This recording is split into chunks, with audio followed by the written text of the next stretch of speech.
and welcome to this live reading from Her Blackened Soul by Isra Sravenheart, and this is presented by Itsy Bitsy Book Bits. Chapter 1. From the beginning there has always been magic. It can destroy us, but it can also be the best thing for us. Things are not always black and white, witches are not always bad, but they are not always good either. Back to a time not so long ago, there was a witch named Lady Isra, and she was incredibly powerful. She possessed a great many abilities and qualities: power, control, authority, and beauty. But yet she had no heart, and a witch without a heart is a wicked witch indeed, because as this story tells, she became darker as time went on. We began in autumn when the leaves were tumbling down from the trees in bold shades of cherry, flamed orange, and burnt copper. The land was changing. The season of summer was escaping. Many men and women cared not to dwell here. Amidst the beauty of the land, a majestic shining tower stood on a hilltop and was the center of it all, showcasing the land's most ferocious villain. She was not at all kind, graceful, or loving. She had lost a love many years ago, and now only bitter tears flowed. Tears of what she had lost, tears of what she'd once had, tears of fear, regret, and pain. Life for this witch was never quite the same as it once was. She kept to herself and spoke with only the animals, having a strong connection with them. She admired their beauty and power. She knew many of the beings by name, and some were even guides and messengers who helped her from time to time. They were not afraid of her despite the consuming darkness inside her soul. They saw good in all beings, a trait not very well known. In this land, the witch was highly respected but also feared. It was said in many villages, "Do not cross the witch. She's very wicked and doesn't take kindly to being crossed." The best advice the townspeople could give was, stay away from her. The witch did not care for them or their words. She lived in seclusion and had done so for most of her life and was comfortable with it.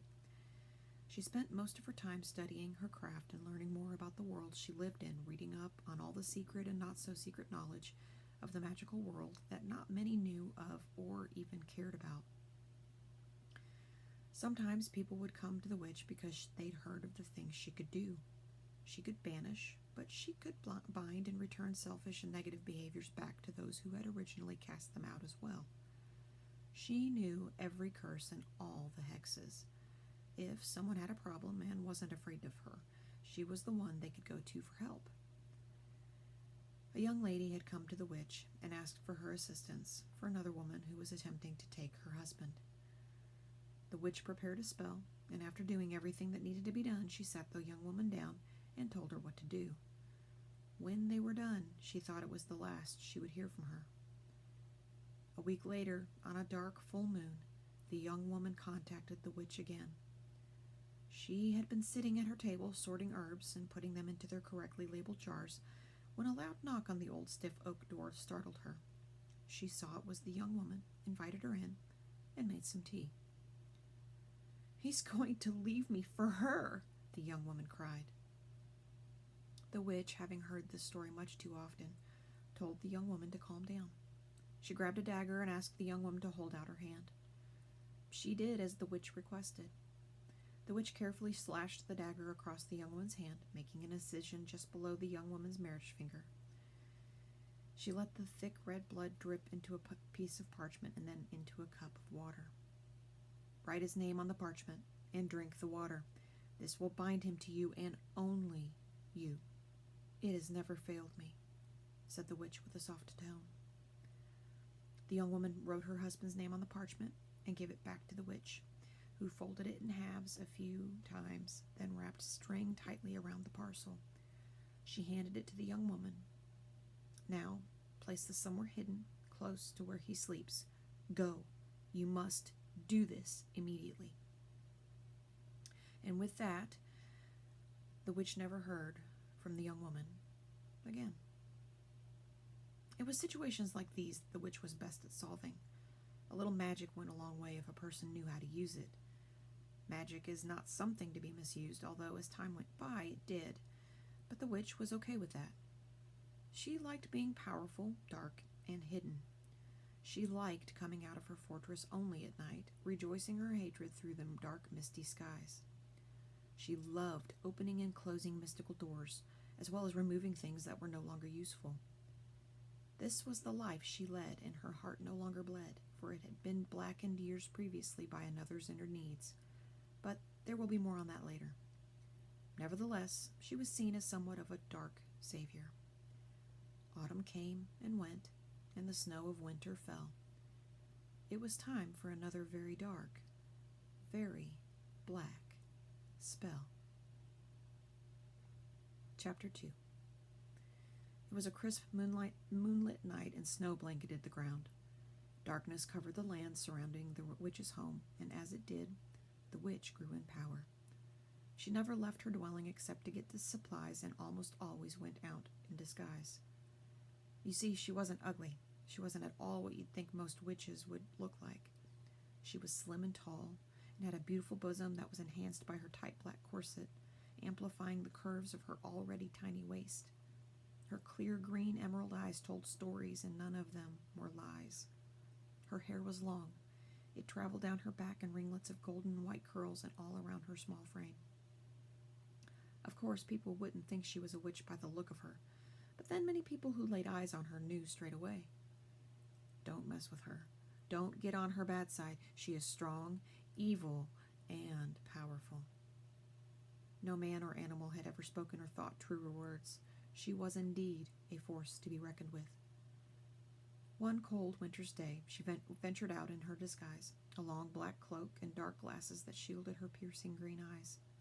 She was wandering around inside an herb shop in a village not far from her dwelling when a being with magnificent golden wings appeared to her. She thought it was an angel. She'd believed in them once, although now she had no time or care for them. The witch looked closer at the being. It was an angel indeed. The angel approached the witch and spoke. I did not ask to be given this job, as I do not want any part in what you do. However, I have been asked to give you a message about your calling. I am told there are a great many ways you can stop this destruction and dark power, but I have also been told you won't. The witch looked up at the angel and laughed wickedly. Well, there was a time not so long ago where I had asked you for help, and did you give it? No, you failed me, like the rest. Enraged, she continued, No, I will not stop. I will not give my magic up. I will not surrender any power, no matter what. But on a more humorous note, I am much better than what I used to be. I have control. I can do what I want. Like you said, you never asked for this job, so go back to your army of golden messengers and leave me be. The angel appeared shocked. The witch's response was cool and calm, but yet also cold and calculated. Very well. I will have to give the bad news, that this is your chosen path and you want nothing else. If you change your mind and want to be used for goodness, just call. The witch scoffed and sneered. I need you and goodness like I need a hole in my head. Now go and take your infernal light with you. It's blinding my eyes. The angel fluttered away, still shocked, but realized there was nothing that could be done to change the witch's mind.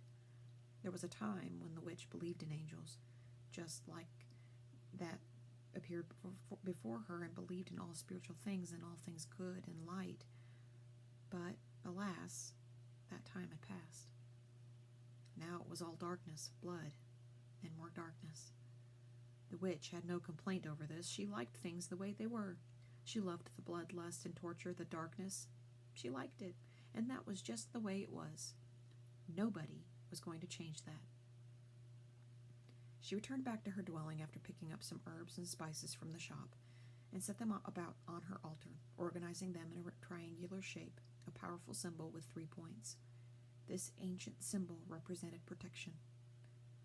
No, she was not doing good magic, far from it, but she knew to protect herself while performing powerful dark spells.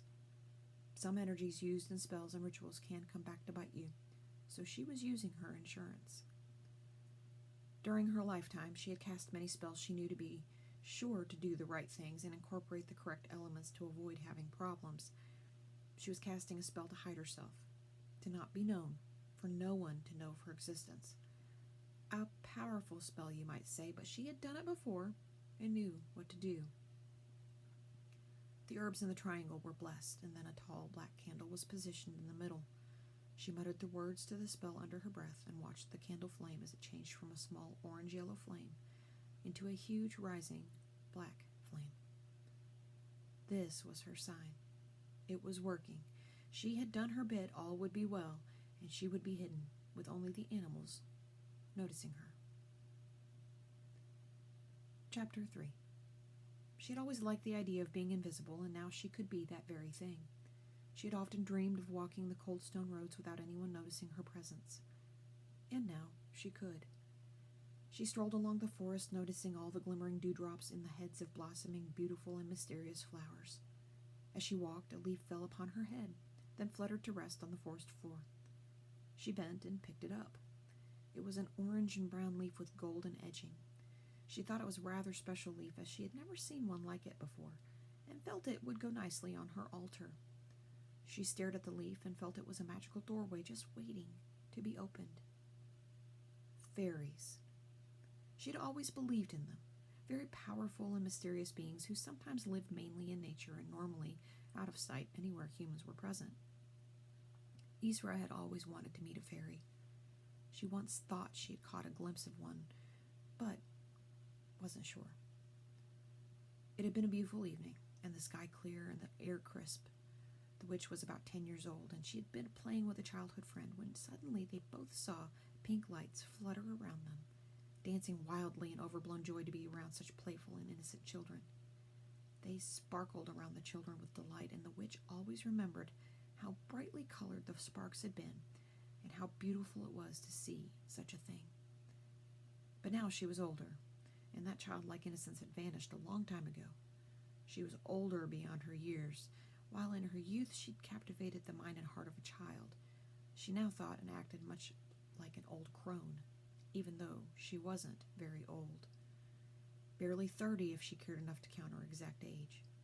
But still, even now, she longed to see a glimpse of that beautiful sight again. Fairies were attracted to all sorts of magic, whether dark, light, from blood, or from the soul. They were drawn to it like love draws souls to one another. Compelling magnetism. Even with all her bloodlust, rage, and power, she had a chance at being in the world and seeing things that no normal human being could ever see. Humans get to see the magic side of life as well, but they have to be attuned to it. They have to be in focus and remain open to that which governs the spirit and the soul. Then, and only then, can they be allowed to envelop themselves in all the magic and mystery the occult world has to offer. Yes, she was a very dark soul. But of course, you know light cannot exist without dark. She did use her darkness to help people, like the young woman whose husband was going to leave. It was with a blood sacrifice she'd managed to save her marriage. She always knew when the spells worked because she would never hear from the people again. It was good that in all her darkness she could still help others. It gave her a sense of purpose. It was comforting at times for her soul. But that was the past, and now it was much different. Still, she longed to see these winged beings, and it would be nice, she thought, to strike up a rapport, a relationship with them. She thought now would be a good time to reflect and sit back and review things, to admire her darker surroundings and allow whatever impressions came to her to be received. Quiet time and solitude. A wonderful thing about being alone is not being bothered by anyone, and being able to receive magical messages with no disturbance. It was great to walk alone in the moonlight and be surrounded by her own magical serenity. It was a time to be powerful. Another dark spell was brewing, and this time the witch was going to get very serious. Times were changing.